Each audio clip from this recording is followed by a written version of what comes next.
You're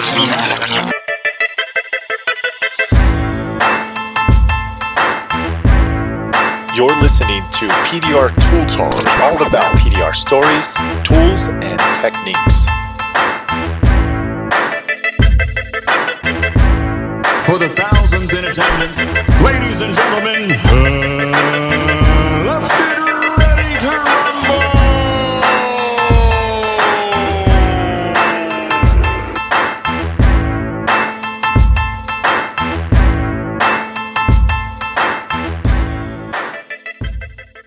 Welcome to PDR Tool Time. My name is Daniel Grom, and I'm here with Vince D'Alessandro. And today we're going to bring you a great show on PDR tools, techniques, and everything great about PDR. Yep, How you doing, Vince? Doing good, Daniel. How you doing, buddy? Awesome, man. Good.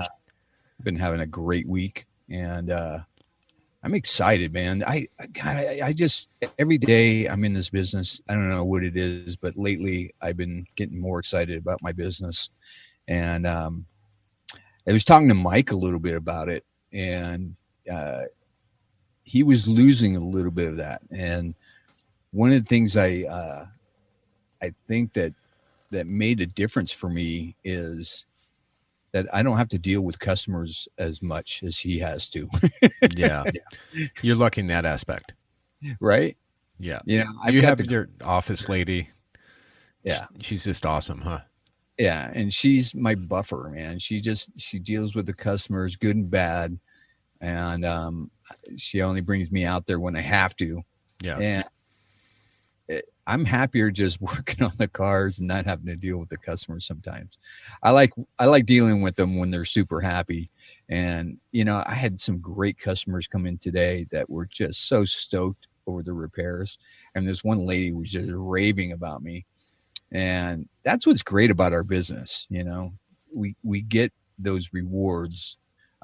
If you're not a route guy, you know, the route guy has to deal with the dealer, and you know, the dealers get crassed and don't give you that great feedback that a customer will. Oh, sure. I think that's the difference between wholesale and retail, really.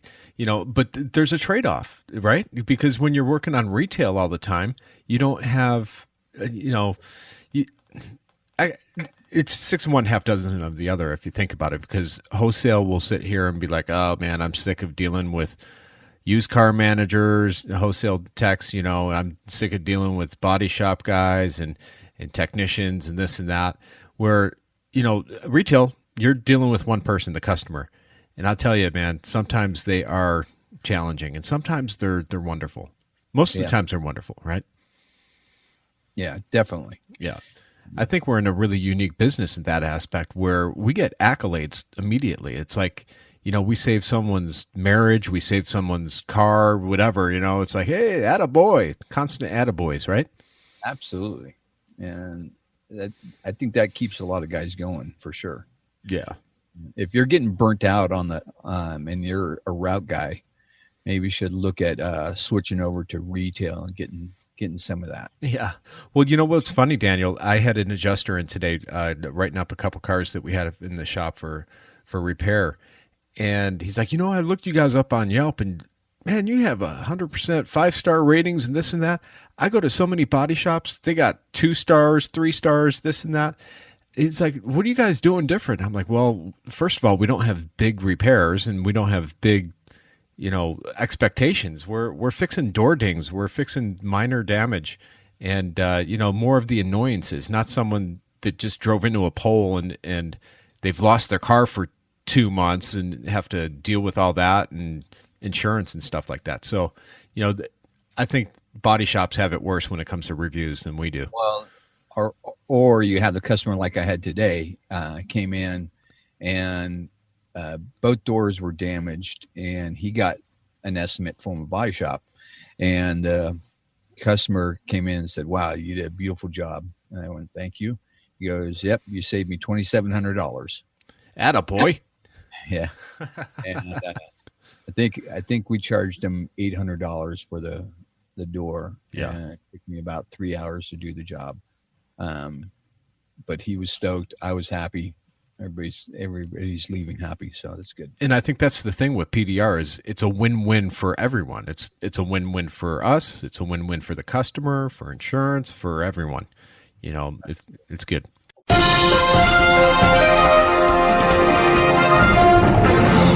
So we have a new segment, everybody, and we're calling it Man on the Streets. We're calling veteran techs out there in the PDR world and seeing what the state of the union is in hail or any kind of news or anything that's going on. And today I have Ryan Hampton.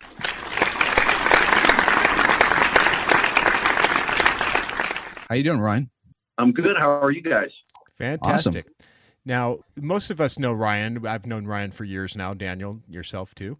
And Ryan is a man of many hats, and some of his accomplishments that, in case you don't know him, is he's the co-founder of the 300 Advantage.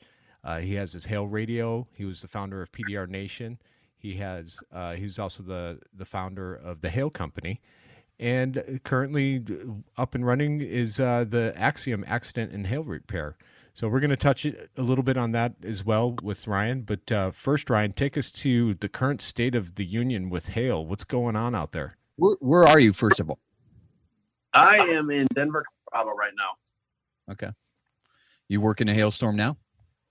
No, we talked about the Axiom business we're building. We're working on our second location. We're about 2 weeks from opening it up. So Tony Frazier, Bill Park, and myself, my two partners, we're finishing getting this second location up and running. So we're up here now 30% of the month for the next couple months. But you're doing your hail dance every day? Every day. We have a synchronized hail dance. We all FaceTime together, and so far it hasn't worked too well. I know, man. You gotta get some half-naked women, I think is or Woody. Yeah, something. Or Woody. Yeah. Yeah. So, yeah, that's the thing. It seems like it's a little bit late in the season. Well, it's not really late in the season, but I know there's a lot of guys chomping at the bits to get out there. And is there hail out there? What's your feeling? You know, what's going on? Is there work? Is there not work? What do you think, Ryan? Well, you know what? That's a good question. And I myself got caught up in the, man, it's a really late year mentality in the last couple of weeks. And what I realized is with the new social media, you got, everybody's posting up, hey, I'm headed to a storm. You know, it's March, mid-March. And somebody sees that, and myself included, I'm like, man, maybe we should be working by now. You know, Shreveport, Louisiana got hit. College Station got hit. There's some other pocket storms throughout Texas and Florida. Some small ones in Iowa that didn't produce damage. And you start thinking, oh, I missed that one. Man, it's almost May. And you start thinking about hail in March. So is it 2 months too late? Is it really going to be one of those crazy seasons? So, but you see guys posting up and you start thinking like that. And, but I saw something the other day, and it was, you know how on Facebook you have, looking back on your memories, right? Yeah.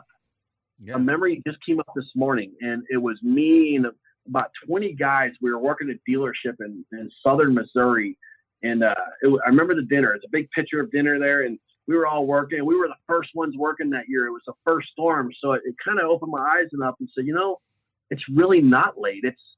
This is 2 years ago, and we knew it was the first storm, and you're just getting kind of ready, like pregame. And so it's really not late, but for some reason this year, guys are starting to think it's late. Sure. If you look at the national average, and I did, it's May and June are the busiest hail months of the year. Now, March and April are up there too, but July and August are just as busy sometimes as May and April, or March and April. But really, the busiest months are coming up. So I would say if the guys that are out there worried, thinking they didn't get a spot, and if you really want to make yourself feel better, sit back, take a deep breath, and tell yourself, all right, I told myself I was going to make good decisions this year on the spots I picked. I need to make a really good decisions this year, because it's like musical chairs, everybody gets a spot and somebody is left standing. Yeah. At the beginning of the year, you always hear guys say, I'm going to sit out the first storm. Well, I think if a good storm hits this year, you're not going to see that same mentality. So there's going to be a lot of decision making this year, but it's because guys think it's late. It's really not a late season. It's just later than normal, but it's still, we got a lot of hail coming, man. A lot of hail coming. Yeah. So all our listening audience, if you're a hail tech, do not panic just yet. There's no need to panic. Yeah. It's only the end of April, and we have May and June, and we're not in panic mode yet. So relax, get those tools polished, get out all those extra honeydews, and get all those done, and just wait for a little while, right? Does anybody have like a chart of, past years of when hail hits, or some kind of diagram to show kind of what the average is when it hits? And Man, that's a great question. I actually put something up a couple weeks ago, and I was looking for that chart, and it is out there. I'll admit I didn't spend a lot of time looking for it, but it's there. I think Storm Prediction Center, it's spc.noaa.gov. It's the Storm Prediction Center. If you Google that, you can go in there, and there's a lot of stats they'll give you.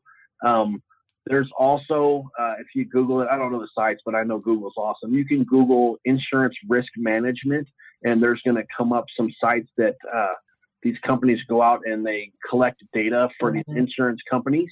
So they say, hey, these are the areas we expect more crop damage this year from hail, or this, and the insurance companies adjust their rates in these states. So, but they have charts that show it. And when you go Googling it, guys, you're going to see May is when it really takes off. And it's not just, it doesn't even matter what the national average is. Mother Nature dictates everything. The storms dictate the damage. They dictate how many guys are going to work, everything is about the storm and Mother Nature. And if you live in the Midwest and you walk outside right now, it's still 30 degrees in the morning. It's the hailstorms happen obviously when cold and warm meet. I mean, it's not rocket science. Everybody knows that. Sure. When you wake up and it's 77 degrees in the morning and the trees are all green and it hasn't hailed, well, it's probably hailing in Minnesota or Canada by then, but it's going to be late June, early July.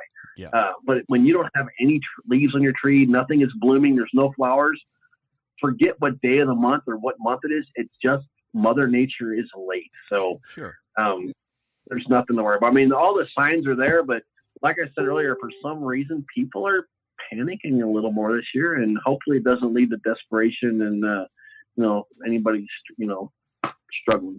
Oh, sure. And that's the big thing here is we want everyone to succeed and be successful and, manage their money properly. And I remember being at MT a few years ago, and it was a little bit light that year. I'm like, oh man, I wonder where everyone is. And it turned out to be a light hail year, and a lot of people didn't show up. And I'm thinking, and I talked to other guys, and there's guys that are really good about managing their money, and there's guys that blow their money before the start of the next hail season. So, if anything, you got to be smart with your money. There are times that Mother Nature does not cooperate at all. And, think for the future, because it's always possible to have a bad year. There's an old saying I made up a long time ago. You know why hail guys blow all their money every year? Why? Because they know they're going to make it the next year. They just know that they're going to make it. So they just, for the most part, guys just don't save their money. But there has been a growing trend of these new technicians that are coming in. I mean, you guys know as well as anybody, a 3 to 5 year tech in 2018 is 10 times the tech that a 3 to 5 year tech was in 2000, right? Exactly. Because of new lights, new tools, new training, and also they're smarter because they're not all of the techs nowadays are ex-body men or ex-painters or people that were in the car department, because that's where they found out about it. These guys didn't. Don't get me wrong. I'm a painter. My dad owns a body shop. I'm not saying those are less educated guys. I'm saying there's a more educated class out there that never stepped foot as a laborer. These guys are coming into the field, and these are the guys that are better techs with the new training and technology, but they're also a little more educated on saving their money. So you tend to see the older techs struggling a little bit more than the newer ones. But yeah, you gotta save your money, man. You gotta be smart. So it's not easy for everybody, though. Well, yeah, that's key. You have to save your money. And let me ask you this: what app? Because I don't I don't follow the hailstorms and stuff. When I was in Texas, I saw everybody checking their apps. What app do you use to see where the hail? What app do we use for following the hail, for finding the hail? Yeah. We use Hail Trace. Hail Trace? Okay. Yep. A lot of guys don't use it because it's expensive, but it's hail. There's a bunch of them that are free. I mean, it's like anything, dude. You get what you pay for. Sure. Hail Trace is not cheap, but most of your hail apps use a quick, hey, there was a storm here. I seen this purple cell go over Wichita, and they're going to put, pins on the map that say hail here because they saw whereas Hail Trace, like they have all these algorithms. They use 3D imaging. They actually follow it. Then they correspond it with, as much as they can with actual photos on the ground. They scour social media and they combine all these in their maps, dude. They're insanely correct. And we pay for it, but it helps us tremendously. So you pay for I have nothing to do with them, but I will plug that app all day long because Derek Klein over there, they do a fantastic job with that app. It's the real deal. What's that? Well, I don't know. They charge by the two different ways. They charge by the map, and I don't want to speak out of line, but I'm just going to put it out there because it's what it is. I think an individual map is like $200 or something. So if you're a guy setting up retail and you want to see the map that went through Kansas, you can buy the Kansas map, and he'll tell you it's a 1-star or 5-star map, and you buy that. You go start hunting shops or retail, see where to set up at, or you can buy a national one, which is what we have, and we pay $3,000 a month for that, or a year rather. But for $3,000 a year, every single hailstone that drops that literally does damage, we have it filtered by. We know where it's at. I mean, to the T. So we know if we actually plug all of our previous accounts that we've ever worked at, including local guys, we can plug into that map. And then we can overlay the swath, and we can say, holy crap, I wonder if Vince D'Alessandro knows that his shop up in San Juan had 1.5 inches hail last night. I'm like, hey Vince, buddy, you need help? We're here for you. Right. So I mean, it's not just reporting, but it's also it lets you know exactly where your shops are at. Also, it's pretty cool. Yeah, there was one guy that when we were in Texas at Anson Bonanza, he had like radar image coming across it and showing exactly, it's going across McKinney right now, and it was like live. Mm-hmm. It was freaking awesome. It was really cool. Yeah, there's some real good ones like that. The free ones. Can't think of the one I got on my phone here. Hold on one second. My Radar is a free one, and you can follow the storms there, and those are the ones you can see where the purple things are. The funny thing with hailstorms, man, the hail has to be fairly high, first of all. The higher it is, the more lift it has, the bigger the hail gets. Yeah. And then there has to be a lot of wind. So if you see a purple spot right here, that's, I don't know how many thousands of feet high with strong winds, where's the hail actually going to fall when it hits the ground, though? It could be 4 miles to the east. So if it's good, there's hail dropping, but where it actually falls at, that's a whole nother game together that you need to pay attention to. Okay. Well, that's great. Now, just to recap, everyone, don't panic. It's only the end of April, and just get ready because it's coming. Now, Ryan, do you want to give us a little brief touch on what you're doing with Axiom? Is this just strictly for hail damage, or is it going to be like full-on body shops? No, so Axiom. Go ahead. One more. What is Axiom? Yes. Axiom is it's a hybrid shop. So there's a lot of shops out there that do a little body work and a little paint. But this one's a little bit different. So try to make it as simple as possible. My partner, Bill Park, he came from the body shop business. Real quick background. He owned 4 big shops in Arizona. He was acquired by a large MSO, Gerber, back in 2009. It was a pretty large acquisition. And then he took some time off to figure out what he wanted to do. And he's just a worker. He's just a workaholic. So he went to work with Abra for a while, and he was a market vice president in Chicago. He was also their director of acquisition and integration, and he was also working on the CAT team. So he got to see everything, and he kind of got a taste for the hail. He knew the body shop. He's seen the PDR, and he had this idea of, man, the body shops, even the best body shops in the world, get these big jobs in there and they struggle getting them through. And then the small ones get in line. And then when the hail hits, it's just another catastrophe on top of it. And then all the PDR companies on a bad hailstorm, they can only do PDR.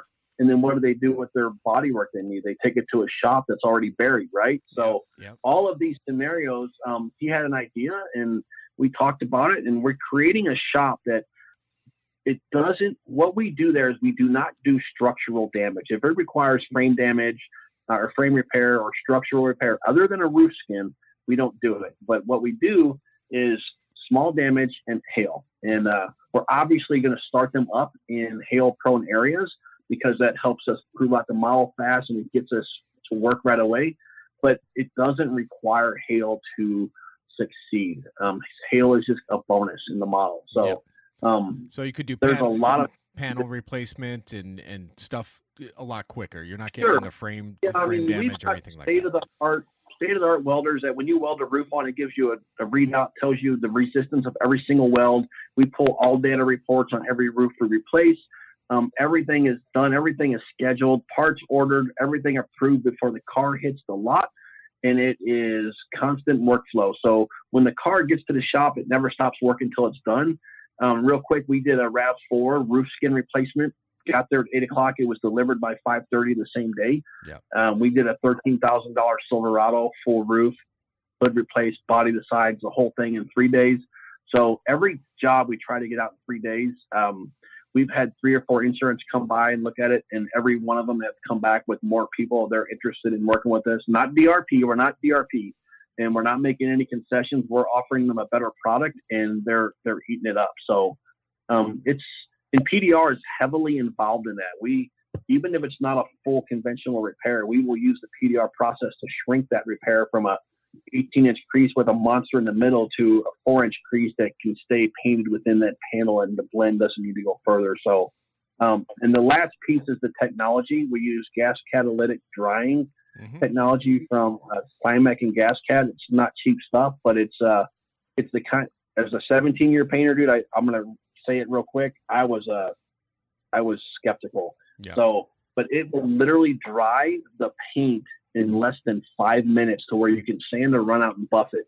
So seen it, done it. So all these things come to mind. It's basically a body shop with PDR integrated into it and fast turnaround time. And it's a pretty cool concept. And so far we've got 2 shops up and running, working on number 3 here in Denver. Yeah, that's awesome. Yeah, and to be honest with you, that's kind of my business model for bumper repair. At our shop, we've been using PPG and Enviro-based paint now for 7 years. I think you're on that as well. And great paint. My buddies, my technicians color sanding and buffing within 5 minutes, and that's how we're able to do bumper blends and have them out the door in 2 to 3 hours. So. You wouldn't have thought that was possible before, but we did a fender. We actually put a run in it, and because I wanted to see if you sanded that down and threw base over it, if it would lift. And man, it did not lift. It's just amazing. So I mean, when you say cure this system, it cures it from the inside out to the point to where you don't even have to wait to put it clear bra, because solvent pop and solvent release is not going to happen. So it's pretty cool. Yeah. Well, we wish you lots of luck with that, Ryan, and we want to thank you for coming on and spending a few minutes with us. And awesome. I appreciate you guys asking to come on. You guys are good people, and I love your show. Yeah, and listen, Ryan, if anything starts popping out there, we'd love to have you back on and do another segment of Man on the Streets and get your awesome knowledge for our community. Yeah, if a big storm pops off and you want to see like a hailstorm in action, I'll give you a call. Maybe we can do something with the video, and if it's not something that we got major going on, I can hit you up and tell you who does have something and turn you on to them, and maybe they can get some information to you guys out there about a local hailstorm that's doing really good this year. Fantastic. Well, Ryan, we want to thank you for coming on and being part of our little podcast here. And yeah, thanks, Ryan. I appreciate it. Good luck with it for sure. Hey, I appreciate it, guys. And does this mean I get an invite to the barbecue in Daniel's Tiki Bar that I saw? I see it set up. Dude, anytime you're in California, look me up. I take care of you. If you bring out your woman and want to go wine tasting, I've got great connects. Anybody out there, come by and visit me. I'll hook you up. We'll have some drinks at the Tiki Bar and do it up right. Yeah, I never. One of my favorite things of MTE last year, and I'll let you guys go, is I've seen Daniel Brown. I've talked to him, shook his hand, whatever. But we went to lunch one day at I think it was an Irish pub there over by Disney, and Daniel sat across from me. I'm like, oh, I don't know the guy, I know him, and we sat and talked for a good half hour, 45 minutes. Awesome, dude. I'm glad I got to spend that time with you that day. That was a good time. That was a fun day. Yeah, it was a fun day for sure. Cool. Well, All right. fantastic. Well, thanks, guys. Appreciate it.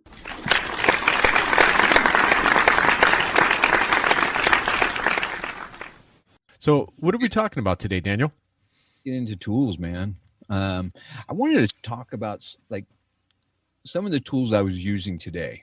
And I've talked about this company before, but I haven't said anything as of late. So today I was doing a lot of dents right around the door handle. And do you do a lot of those kind of dents? I do. Yeah. Constantly. Yeah, and you have to, you're sneaking through usually the factory hole or small little factory holes that are right around that area, or you've got a lot of the cars have one big plug right by the door handle, and you get in there, but you're fishing around the door handle and the mechanics of the door handle. And I've got a set of CarePoint. It's their black handle. I guess they're smaller than 1/8 inch, I believe. Mm-hmm. And they're 501 series to 511. They're like $75 each. They're adjustable, but these little tools are so friggin' strong. Yeah. I mean, a very small tool, and they've got some unusual shapes that I haven't seen any other company have. And I have to give it to them. They really nailed it on this little set. You can buy the whole set for like $825. Holy cow. And they're adjustable handles. Yeah. And I'm telling you, you can't go wrong with this set. It's absolutely one of my go-tos. I use it pretty much every day. Well, I'm not sure if I would be going out spending $825. You know how cheap I am, Daniel. But I do have two that I bought at MTE 2 years ago with the adjustable handle. One has a blue handle and one has a red handle. And like you said, they're super strong, and they have funny bends to them. Mine is like it's a double bend, but it's just, it's like it's not a 45, it's like a 30. And they're super strong, and they sneak behind those weird areas that you have to get to around the handles. They're great. I've actually never bent one. And a lot of those tools, that diameter, they're all bent up and they're misshapen and stuff. These, I haven't bent one. Yeah. You know what I use a lot though, Daniel? I use a lot of the A1, the Quicksilvers around there as well, because they're shaved down and they're pointy too. You could sneak them up underneath the upper door brace and areas like that through the factory hole where you take the handle out. They come in really handy. Absolutely. That's definitely a go-to for me too, especially for aluminum. I mean, those Quicksilvers work really, really well with aluminum. I haven't found anything that works better because they're flexible enough to kind of sneak up. Now that you got your set of your tequila tools, right? Yeah, I got the tequila hand tools from Anson, which is made by A1. And I'd have to say that they're probably made by the same steel, the spring steel, that the Quicksilvers are. Yeah. And because I immediately noticed a little bit of surface rusting, and I haven't even had them for 2 days, so they kind of came that way. But I immediately treated them with my fluid film. That way it'll prevent, any further rusting. And what I noticed, I haven't gotten a chance to really use them just yet, but they're different diameter and they're a heavier diameter. So it's I can't wait to start using them. Let me ask you this. So back at the first Mega Media, Craig gave us a couple prototypes. Yeah. Have you kind of compared those two? I didn't get the prototypes. You and Mike got the prototypes. I touched them at Mega Media. That was about it. So I used those today. So I had a Honda Civic, and it had two sharp small dings, less than a quarter size dings on the roof. And it's a friend of mine who owns a stereo shop, and he's giving this car to his mother-in-law. And he's like, I give him a price, and he goes, whoa, whoa, whoa. I give him a price of like $500 for doing all the dents on this car.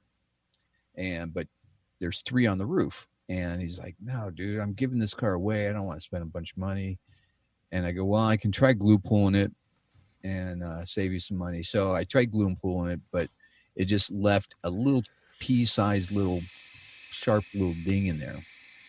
And I didn't really want to pull down the headliner. So I pulled out those prototypes, and they're curved. And all I did was pull down the rubber molding, and I snuck that tool up inside there because of that curve, and got to both those dings without having to pull down the headliner. Nice. And it got me right there, and fucking, oops, I'm sorry. Hey, what's your language, young man? Did a great job.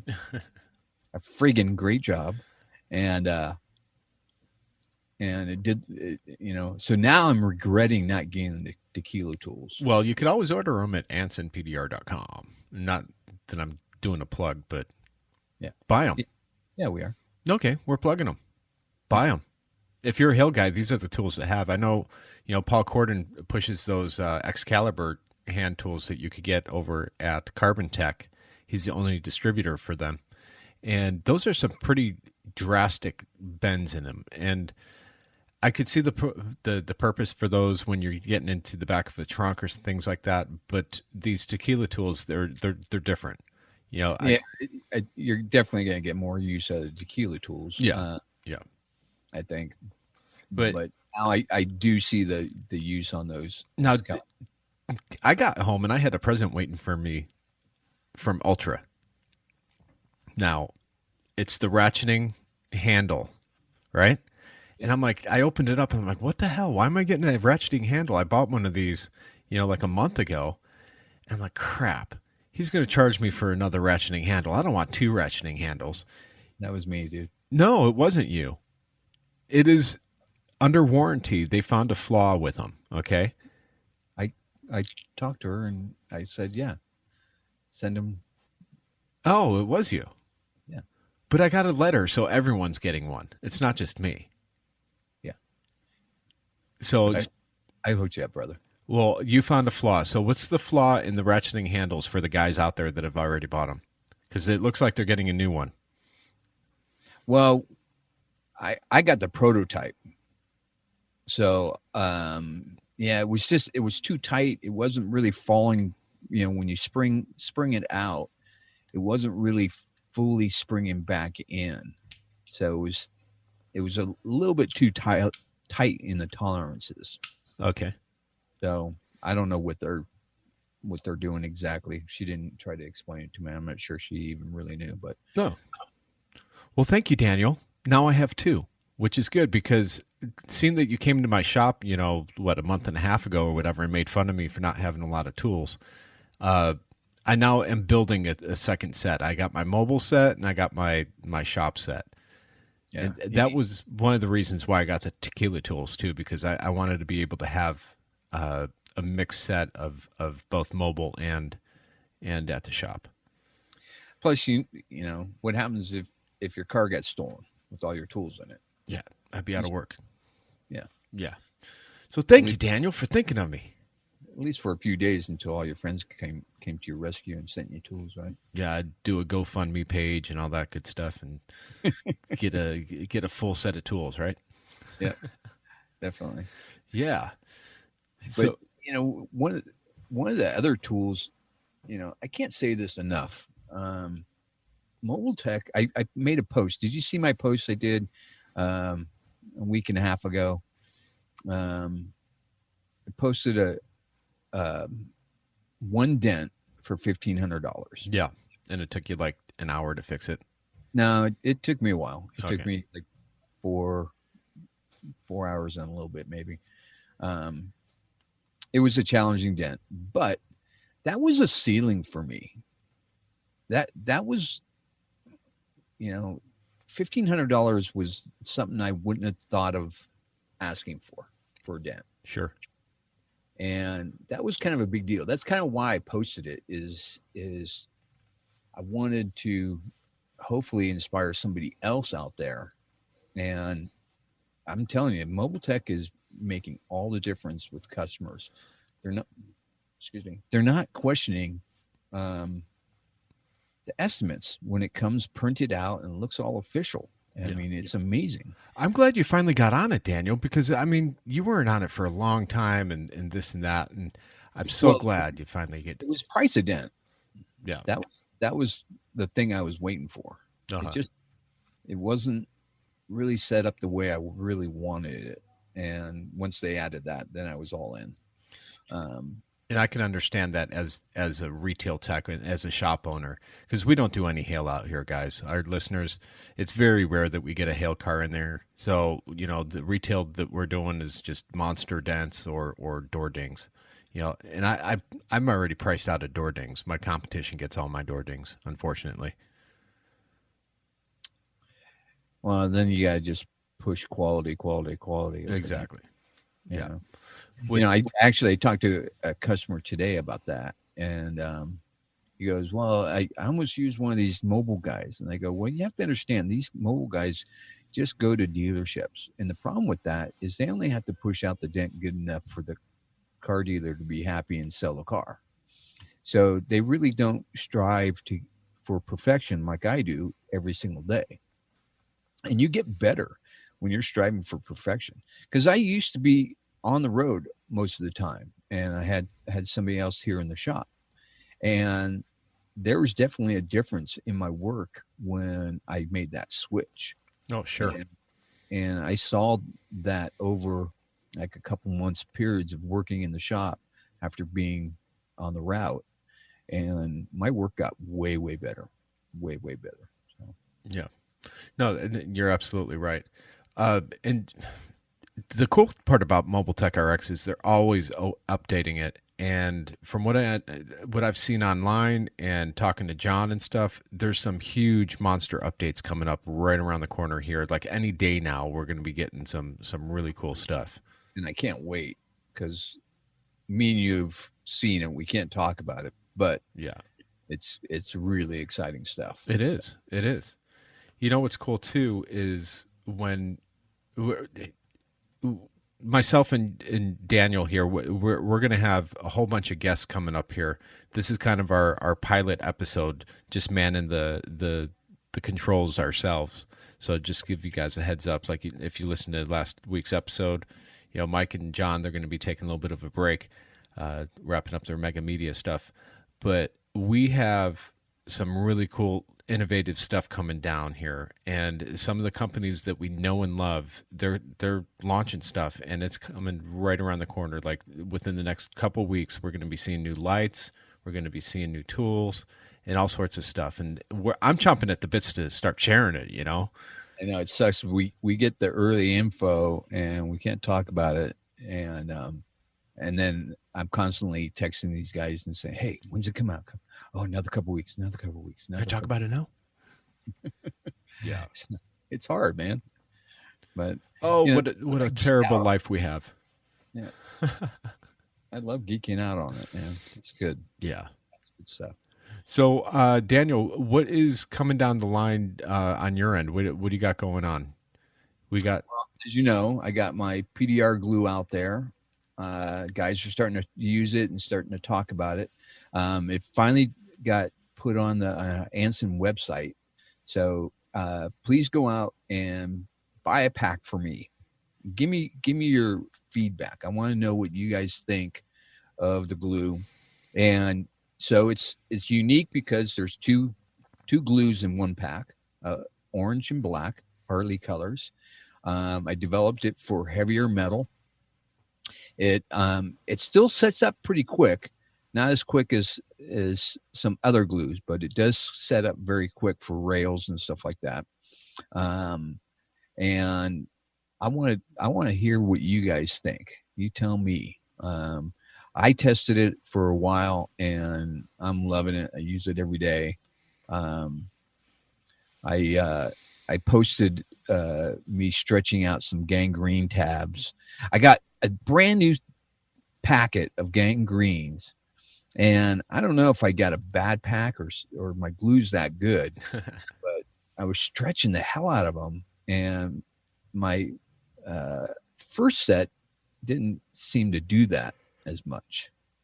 And they're a little bit different color. You know, I noticed there's a little bit different. So I don't know if there's a bad batch out there or what, but I was stretching the heck out of them. Well, I talked to Keith about that. I got some at Mobile Tech Expo. I bought a pack, and they were a little bit different color green, but he assured me it's the same tab. There's nothing in it. The mold might have gotten a little bit dirty or a different shade got in there, but he assured me they're the same. So maybe, just maybe, your glue is that damn strong. It's breaking gangrene tabs. Yep. So the orange is basically from 70 degrees to 85 degrees. And then the black, if it starts getting warmer than that, switch over to the black. Yeah. They're paired to use alternating, cut the sticks in half and alternate the colors. If you start getting in over 80 degrees, then you start alternating the colors and you'll get a freaking fantastic pool. So, yeah. They call that purging glue when you're intermixing different colors. Yes. So the purge. Yes. So yeah, I'm excited about it. I'm looking forward to hearing more feedback. So far, it looks like people are that got some of the free samples at Anson's open house are digging it and they're liking it. So that's good. I got to be honest with you, Daniel. I haven't tried it yet, so I apologize. Show me some love, man. Show me some love. I haven't had anything to glue pull lately. Really? Yeah, dude. It's the wildest thing. As soon as I got back from Texas last week, huh? It was in spurts. It does, and right now I'm working on a whole bunch of old cars. I've had old MGs, old Mercedes. I got an old Acura Integra in there. It's like, shit, I'm not glue pulling on that stuff. It's going to pull the paint right off of it. All right. So. Yeah, this is the time you start getting all those classic cars in. They're getting ready for car shows and stuff. Yeah. They're coming out of their car covers for the summer. Yeah. Well, according to we're going to have Paul Corden on here soon. We're going to check in with him. He's hitting the Hail Trail for the first time, so we're going to be getting updates from Paul, and we're going to get a few other guys, man, on the streets, and we're going to get them in here and give us. Yeah, I told Paul, we want to know what it's like for a new guy. He's been pushing dents for a long time, but he's hitting the Hail Trail for the first time. So I want to know what tools he brought, what he thinks he's missing, what he should have brought with him or that he might have forgotten, or what he needs to get that he's seen other guys use. And I don't want to reveal where he's at because that might be top secret, but he's out there and he's pushing Hail right now with a group of guys. Yep. Yeah. We'll leave it up to him if he wants to share that info. Yeah. Yeah, guys get sensitive about that stuff. Yes. Yeah, top secret. We're also going to have a little PDR minute or PDR health minute coming up almost every episode. We're going to have a gentleman come on here that is a certified yoga instructor and also a PDR technician. He's going to be checking in with us and giving us little tidbits as to how to stretch properly and to get our bodies in order, so you're not broken like Daniel when you're 56. How old are you, Daniel? Yeah, please, guys, listen to this stuff, man. It does make a difference, man. Well, shit, I just turned 44, and I'm friggin' broke. I'm 23 years pushing dents, and there's definitely issues that have arisen in the last 10 years. Yeah, I'm dealing with a really bad shoulder, and it's. I went to the doctor and they give you one of those rubber band things and tell you to do different stretches and stuff and explain to you what's going on. And it's all because of what we're doing for work. And, you got to, that's why I push, getting new tools. If you're using old tools that have the question mark handles, those aren't ergonomically correct for your body. They're horrible. And you get into some of the Steinliner tools. Those, the way they're working them, they're way easier on your body. Yeah. Yeah. In fact, guess what I got today? Did you get a pirate hook? I got a pirate hook today. Sweet. Finally. Yeah. You know what? I gotta say, so I got a couple of his 1/8" tools 2 years ago, or a year ago. I guess it was a year ago. And you really know how good a tool is on an 1/8" tool, because when you start using it, you're going to bend that 1/8" tool a lot of the time. Yeah. Right. Yeah. Mm-hmm. I don't know what they're making their tools out of, but they're strong as hell, and I have not bent it at all. They stay their shape, and they're really good. So I get the Steinlander pirate hook, and it comes with a leather little rubber on the end of it. Yeah. It has a little cover, and it's hand stitched leather, and then it comes with a nice leather label. And it was funny. I had Ian Cordell was up here last Saturday, right?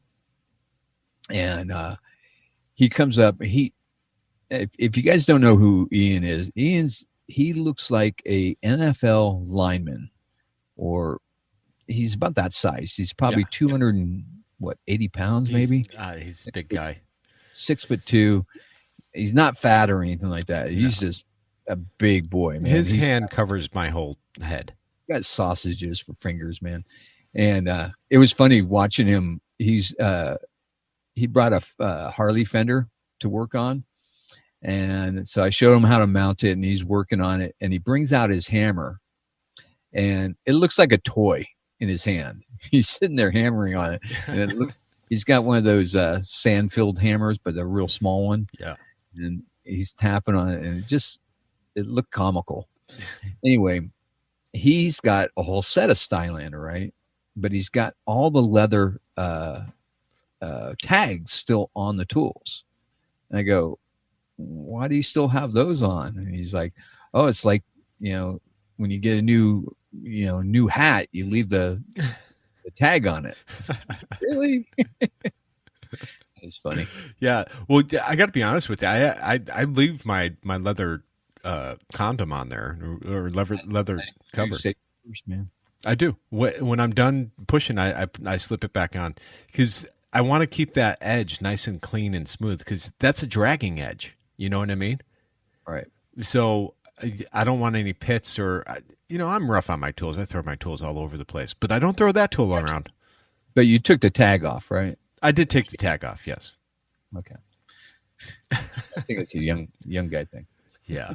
Well, I think they're just they're classy people. Stanliner, they stand behind their products and their training, and they're trying to get their training out there to everyone else and their ways of doing things. And it is less hectic on the body. My next tool that I'm going to buy the snake tool, the Stanliner snake tool, the long one. And I'm going to be getting that from A1. A1 makes it. And that's my next purchase. I want that big curve one with like the whale tail. It's not a whale's tail. It's something like that. I don't even know how to describe it for guys. Yeah. It's got a big slow curve, and then it's got like a loaf of bread on the end. Dragon tail or something, I think they call it. Is that? I don't know what they call it. Yeah. But you know what? I know tools. I know how they're manufactured. When you look at his tool, that pirate hook is not easy to make. No. Look at all the different angles he's got on that thing, and how well that thing is made. It's worth every cent he charges for it. Dude, the Kaz is making them himself.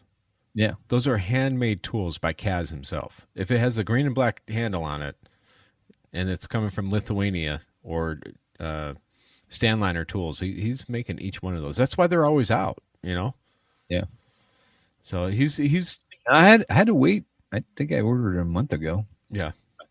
I had to wait a while. Sure. I think he's leaving a legacy behind for his kids that is going to be really important to our industry. as time goes on. Definitely. So, Um, but cool. All right. So, I can't wait to try it though. I haven't. I got it today, and I'm like dying to find a fender I can use it on. yeah. Well, I don't just use it in on fenders. I use it through doors, through wiring harnesses and stuff. I mean, dude, you barely have to push on it. It's like, holy cow. And you're not making high spots. You're making soft high spots. You know what I mean? It's gradual, easy to knock down. Okay. Anything else? Well, not really. I think this is probably the end of our first episode together, Daniel. How do you feel? I feel good, but I do have some tech tip. Well, I'll give a tech tip. I put it online. I'm not sure if you saw it, Daniel, but Honda glue on doors sucks, right? When you take a door panel off and you have that plastic or moisture barrier, you pull that off and you have this stupid glue. It's not even like butyl glue. It's not cold glue. It's friggin', you get it everywhere, right? Well, get yourself some tape and throw it on where, once you peel the vapor barrier off, put tape on it. Put a strip of masking tape on the vapor barrier side and put it on the door side. There's so much of this glue that you will not run out. So when you're done doing your repairs, you're nice and clean. You don't have that glue all over your pants or your shirt that you will not get off ever. Sucks. It's terrible. So throw some tape on there and have a nice clean repair on your dent and on your clothes. And if you do get it on your hands, it does come off really easy with 91% rubbing alcohol, but it doesn't work on your clothes. Gotcha. Yeah. What do you got? Mine is get some carnauba wax. And so for my daily hammer, I use the Shane Jack's jackhammer, but with the flatty, Drew's Tools flatty. And I actually saw somebody post a video of this. But I don't know who it was, so I can't give him credit. But take some carnauba wax and I put it on my flatty when I start pounding on a car on the high spots, and it just glides a little bit. But you're seeing when you hit the car, you can see where you're hitting, because sometimes it's hard to see where you're exactly hitting. And it kind of gives you a guide. I had some really light eyebrows. I mean, they're really light, and I had to stand way back to see them. And then when you get up close, they kind of disappear a little bit. So that's where it was kind of helping me make sure I was in the right spot and everything. That's a great tip. And it keeps it nice and slick on the surface and everything. Well, what also goes with that carnauba wax? If you have a hot box, even an aluminum hot box, which a lot of people in the industry call alu. It's the alu box. You put carnauba wax on your dent and let it dry, and that's the first stuff that will start to smoke.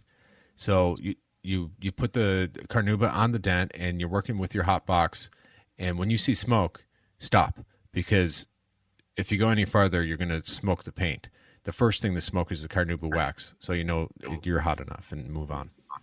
Good one. I like it. Yeah. So you got 3 tech tips. Awesome. Well, cool. That brings us to the end of another episode. We have another one in the can. Yeah. Well, remember to, Daniel, level up your tools and join the revolution. Thanks for listening.